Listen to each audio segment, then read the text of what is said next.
BJP इस बार चुनाव में जाने से थर-थर कांप रही है। भाजपा को जनता के बीच में जाने से काफी भय महसूस हो रहा है। राम मंदिर की प्राण प्रतिष्ठा जैसे आयोजनों से माहौल तो खूब बनाया गया, लेकिन हकीकत सिर्फ मोदी, शाह और नड्डा को पता है कि जमीनी हालात क्या हैं। और इसी हालात को दुरुस्त करने के लिए कहीं पर सीबीआई, कहीं पर ईडी और कहीं पर सम्मान देकर सहारा लिया जा रहा है।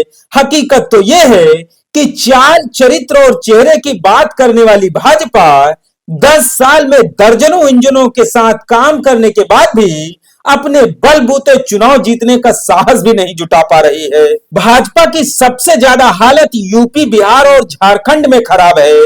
बिहार में किसी तरह चाचा को झांसे में लेकर माहौल बनाने का मैसेज तो दे दिया गया, लेकिन झारखंड में सारे हथकंडे इस्तेमाल करने के बाद भी दाल नहीं गली है। और अब भाजपा ने पूरी ताकत उत्तर प्रदेश में लगा दी है, क्योंकि उत्तर प्रदेश की 80 लोकसभा सीटों को लेकर भाजपा बहुत ज्यादा भयभीत है। एक एक सीट और एक एक क्षेत्र में जातीय समीकरण से लेकर हार जीत का गुणा गणित लगाया जा रहा है। कहीं पर डटकर तो कहीं पर झुककर काम निकालने की योजना बनाई जा रही है। तोड़फोड़ और बगावतों का दौर भी शुरू हो चुका है। लोकसभा चुनाव के पहले विरोधियों को लॉलीपॉप देने का महापाप भी किया जाने लगा है।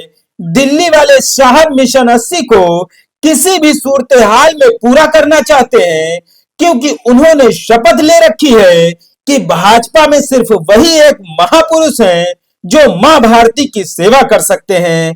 बाकी राजनाथ सिंह, नितिन गडकरी, जेपी नड्डा और अमित शाह जैसे लोग सिर्फ साथ दिखने और माहौल बनाए रखने के लिए ही काफी हैं। लेकिन सबसे बड़ा सवाल तो यह है कि जो साहब पानी पी पी कर कांग्रेस को कोसते हैं कि बीते 70 सालों में कुछ हुआ ही नहीं है और उन्होंने 10 साल में देश की तस्वीर बदल दी है, वो अकेले चुनाव में जाने पर भी घबरा रहे हैं। पूरब में ओपी राजभर और पश्चिम में जयंत चौधरी जैसे क्षेत्रीय दिग्गजों को साथ लाने से भी जब काम नहीं बनता दिख रहा है, तो अब यूपी की सबसे बड़ी विपक्षी पार्टी पर भी नजर है। मतलब मोदी की अभी ये हालत नहीं है कि वो उत्तर प्रदेश में भाजपा को अकेले दम पर चुनाव लड़ा सके और अपने चेहरे पर मिशन 80 को पूरा कर सके। दरअसल हकीकत तो यह है कि मोदी सरकार में सिर्फ योजनाएं लॉन्च करने पर ही काम हुआ है।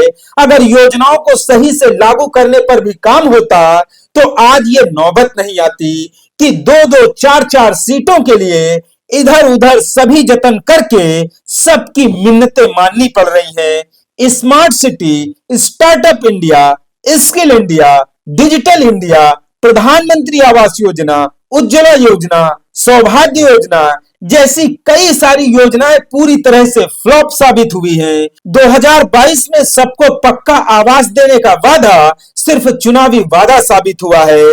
सबको बिजली देने का वादा भी पूरा नहीं हो पाया। किसानों की आय दोगुनी करने का वादा भी हवा हवाई साबित हुआ। बाकी 15 लाख रुपए वाला तो जुमला था, इसको खुद भाजपा वाले ही कह चुके हैं। फिलहाल माहौल बनाए रखने के लिए बड़े बड़े चैनलों और अखबारों में आपको आने वाले कुछ दिनों के बाद विज्ञापनों की भरमार दिखेगी।